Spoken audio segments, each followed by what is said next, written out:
कुछ आदेश निर्गत किए गए हैं, उनकी व्याख्या आपके समक्ष करनी है। पहला आदेश जो गृह विभाग ने निर्गत किया है वो 25 जनवरी 2021 का है। इसका लेटर नंबर है 29, 25 जनवरी का, और इसका विषय है विभिन्न सरकारी विभागों, निगमों, निकायों में संविदा या ठेका पर काम लेने हेतु चरित्र सत्यापन की अनिवार्यता के संबंध में। यानी गवर्नमेंट के डिपार्टमेंट जो ठेका देते हैं, टेंडर करके कोई काम अलॉट करते हैं, तो काम लेने वाले व्यक्ति को कैरेक्टर सर्टिफिकेट लेना होगा। क्योंकि वर्क्स डिपार्टमेंट में भी टेंडर होता है, सड़क निर्माण का, सिंचाई परियोजना का, बिजली परियोजना का, पुल का, बांध का, तो उसमें पहले से भी पीडब्ल्यूडी कोड में प्रावधान था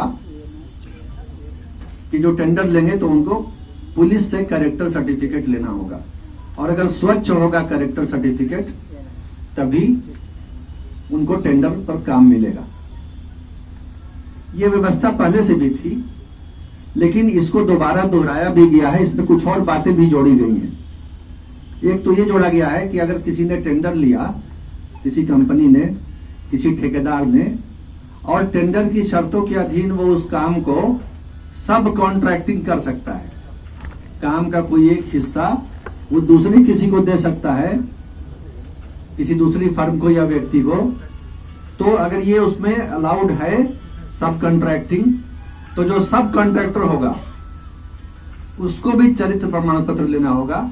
ये प्रावधान किया गया है, और इसका उद्देश्य यह है कि जो अपराधी तत्व हैं, क्रिमिनल्स हैं, हिस्ट्री शीटर्स हैं, कानून तोड़ने वाले हैं, वो सरकारी ठेका और टेंडर लेने से वर्जित हो जाएं, बैंड हो जाएं। और इस बारे में जो कैरेक्टर सर्टिफिकेट देने का पुलिस से जो सिस्टम था, उसको डीजीपी साहब ने मजबूत किया है आंतरिक आदेश निकाल के पुलिस मुख्यालय से, जिसके बारे में डीजीपी साहब बताएंगे कि पहले से जो व्यवस्था चली आ रही थी उसको दोबारा रिव्यू किया गया है, और यह देखा गया है कि किसी भी परिस्थिति में कोई ऐसा व्यक्ति टेंडर न ले जो क्रिमिनल एलिमेंट्स हो। साथ ही एक और शर्त लगाई गई है कि अगर टेंडर लेने के बाद कोई ऐसा काम कर रहे हैं वो आदमी या कंपनी जिसको टेंडर मिला है, जिसमें पब्लिक कॉन्ट्रैक्ट है, आम जनता से उसमें हर वक्त व्यवहार हो रहा है। उदाहरण स्वरूप, मिसाल के तौर पर, बस स्टैंड का ठेका लेते हैं, हाट बाजार का लेते हैं, नाव घाट का लेते हैं, पार्किंग स्थल का लेते हैं, तो वहां यह है कि जिसने ठेका लिया उसको तो कैरेक्टर सर्टिफिकेट लेना ही होगा, वो तो हो गई बात, प्रावधान है। लेकिन वो जो स्टाफ लगाएंगे, जो पार्किंग का टिकट काट रहे हैं, या बसों से कोई शुल्क ले रहे हैं, या नाव से शुल्क ले रहे हैं, जो भी सरकार के कानून में लेना है, और उसके लिए उन्होंने प्राइवेट आदमी अपने रखे हैं ठेकेदार ने, तो उन प्राइवेट लोगों का भी कैरेक्टर सर्टिफिकेट लेना होगा, स्वच्छ होने चाहिए। उसमें भी ऐसा ना हो कि वो व्यक्ति खुद तो स्वच्छ हो, लेकिन जो अपना स्टाफ लगाए उसमें क्रिमिनल एलिमेंट्स को लगाए, गुंडे बदमाश को लगाए, रंगदारी करने वाले को लगाए, ऐसे लोग हो जो चार्जशीटेड हो या सजा याफ्ता हो उनको लगाए, तो ये अलाउ नहीं किया जाएगा, इसकी अनुमति नहीं होगी। और उसको ये आवश्यक होगा, अनिवार्य होगा कि अपने स्टाफ को भी कैरेक्टर सर्टिफिकेट वो पुलिस से दिलवाए, और साथ ही अपने स्टाफ को एक पहचान पत्र भी दे, ताकि मालूम हो कि ये उसका ऑथोराइज्ड आदमी है, ऑथोराइज्ड स्टाफ है। ये पहचान पत्र देने की जिम्मेवारी वो जो है वो उस ठेकेदार की होगी जिसने टेंडर लिया है। तो ये निर्देश था 25 जनवरी 2021 के गृह विभाग के आदेश का। उसके बाद पुलिस मुख्यालय से डीजीपी साहब ने 1 फरवरी 2021 को एक अनुवर्ती आदेश निकाला है, सब्सिक्वेंट ऑर्डर, जिसका ऑर्डर नंबर है 35। उस ऑर्डर के बारे में डीजीपी साहब खुद आपको संबोधित करेंगे। उस ऑर्डर का विषय है पुलिस सत्यापन प्रतिवेदन के संबंध में। यानी अभी जो बात हुई कि कैरेक्टर सर्टिफिकेट या पुलिस वेरिफिकेशन रिपोर्ट लेना अनिवार्य होगा, वो कैसे दिया जाएगा किन बातों को देख करके दिया जाएगा और किस तरह से दिया जाएगा, उसके बारे में डीजीपी साहब आपको बताएंगे। इससे पहले कि डीजीपी साहब आपको संबोधित करें, मैं सिर्फ एक बात आपसे कहना चाहता हूं, और वो ये है कि लोकतंत्र में व्यक्तिगत स्वतंत्रता, पर्सनल लिबर्टी और नागरिक अधिकारों का, लोकतांत्रिक अधिकारों का बहुत महत्व है। और लोकतंत्र में जो भी सरकार होती है और सरकार के जो अधिकारीगण होते हैं और जो अमला होता है, वो इस दायरे में रह के काम करता है कि किसी के भी लोकतांत्रिक अधिकारों का हनन नहीं हो। उसमें उसके अंदर अभिव्यक्ति की स्वतंत्रता है और शांतिपूर्ण ढंग से अपनी बात कहने की स्वतंत्रता है और कानून का पालन करते हुए शांतिपूर्ण ढंग से धरना प्रदर्शन या जुलूस निकालने की भी स्वतंत्रता है, जिसके लिए अनुमति सरकार भी देती है और उसके नियम बनाए गए। तो सरकार की कभी मंशा नहीं रही है और जो भी नियम बनाए जाते हैं या बनाए गए हैं उसमें कहीं ये नहीं है कि किसी भी प्रकार के व्यक्तिगत अभिव्यक्ति की, लोकतांत्रिक अधिकारों की, व्यक्तिगत स्वतंत्रता की और संविधान में दिए गए जो फंडामेंटल राइट्स हैं उनका कोई हनन हो, उसमें कोई बाधा पहुंचाए सरकार का कोई आदेश या नियम या सरकारी अधिकारियों के आदेश, ऐसा हुआ भी नहीं है और मैं आश्वस्त करता हूं कि ऐसा नहीं होगा। अब इस बारे में अगर कोई भ्रम है, कोई कठिनाई है, कोई बात समझने की जरूरत है तो उस पर अभी चर्चा होगी।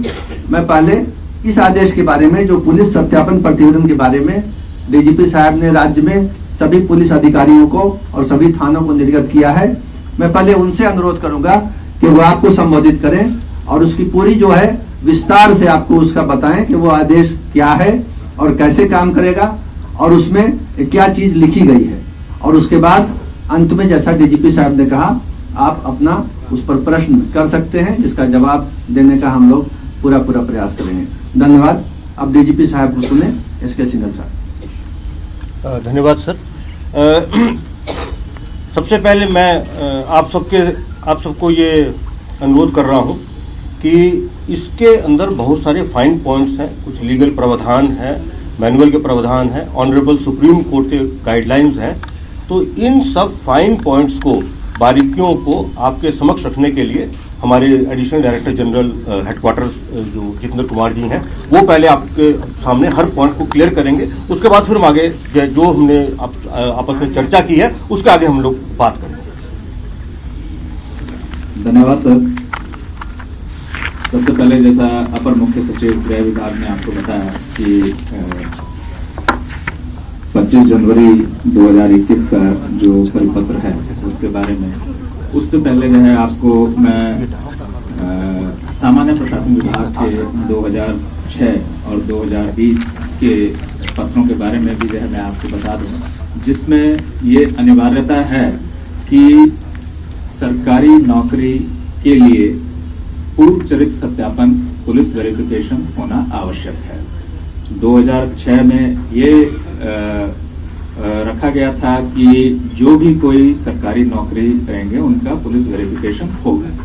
फिर 2020 में, जुलाई 2020 में माननीय उच्चतम न्यायालय के सिविल अपील संख्या 18798/2017 अवतार सिंह बनाम भारत संघ एवं अन्य में माननीय उच्चतम न्यायालय द्वारा कई निर्देश दिए गए, जिनके बारे में हमने आपको अपने प्रेस नोट में भी रखा है। आप उस पर जो है पूरा विस्तार से अध्ययन कर सकते हैं। जिसके बाद सामान्य प्रशासन विभाग द्वारा निर्देशित किया गया कि नौकरी में ज्वाइनिंग से पहले ही चरित्र सत्यापन करा लेना आवश्यक है।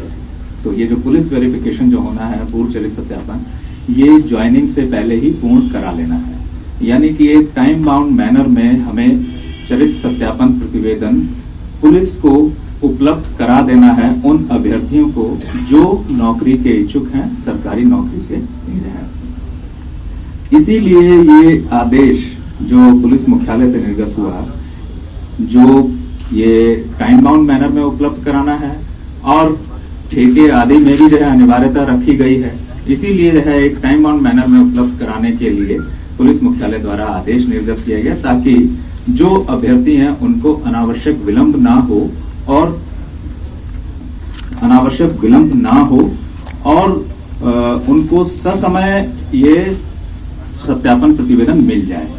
ये इस बारे में मैं और जो है स्पष्ट कर दूं कि हमारे पुलिस मैनुअल में पहले से ही प्रावधान चला आ रहा है कि सत्यापन की क्या प्रक्रिया होगी। जैसे पुलिस हस्तक का नियम है 92, जो नियोजनार्थियों के चरित्र सत्यापन का प्रावधान इसमें रखा गया है कि कैसे किया जाएगा, क्या क्या किया जाएगा। उसी के साथ जो है 1985 में पुलिस ऑर्डर 144 और 145 ये भी जो है समय समय पर निर्गत होते रहे। समय की आवश्यकताओं के साथ साथ जो है इनमें प्रक्रियाओं में रिफाइनमेंट होता रहा और उसके बाद 2011 में भी जो है कि चरित्र सत्यापन प्रतिवेदन के लिए थानों में क्या क्या अभिलेख रखे जाएं, ये भी जो है निर्देशित किया गया। इन्हीं सब की कड़ियों में ये 1 फरवरी 2021 का पुलिस मुख्यालय का आदेश निर्गत किया गया है, जिसमें ये बताया गया कि ससमय दिया जाए ताकि आरटीपीएस एक्ट के तहत भी जो है ये एक टाइम बाउंड सर्विस है जो उपलब्ध करानी है, समय पर सबको मिल जाए। तो ये उसको जो है प्रावधान किया गया कि समय पर ये उपलब्ध करा दी जाए और उसमें क्या क्या सूचनाएं रहेंगी इनके बारे में भी स्पष्ट किया गया।